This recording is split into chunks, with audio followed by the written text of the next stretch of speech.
Hey everyone, Andrew here with the Dratie company. On this episode, we're going to be teaching you how to properly clean out your pouring pitcher after you've made candles.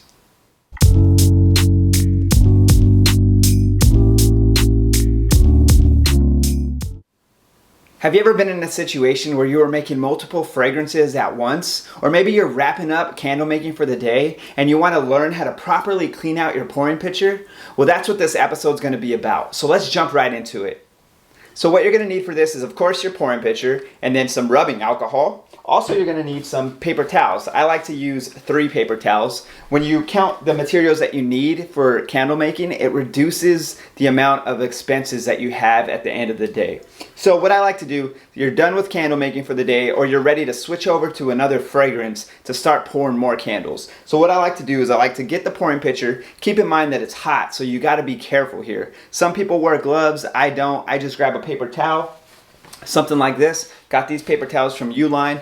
I go ahead and, while it's a little bit hot, I stick the paper towel in first and I rub it around in circular motions. And then I set the paper towel down and I get the rubbing alcohol and I spray 1, 2, 3 squirts.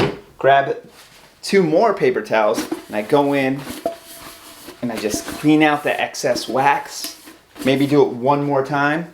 1, 2, 3. Grab all the paper towels and just clean it out, making sure that there's no left behind wax in there, that it's looking good.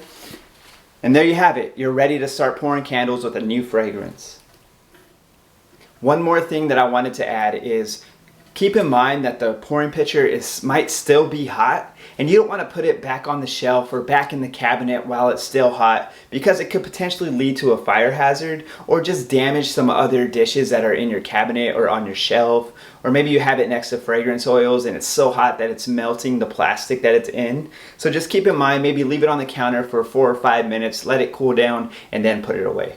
God bless you guys. Hope this video helps. Don't forget to like the video, subscribe to our channel. We'll be adding more videos as the days come, so keep a lookout for those videos. God bless. Have a wonderful day.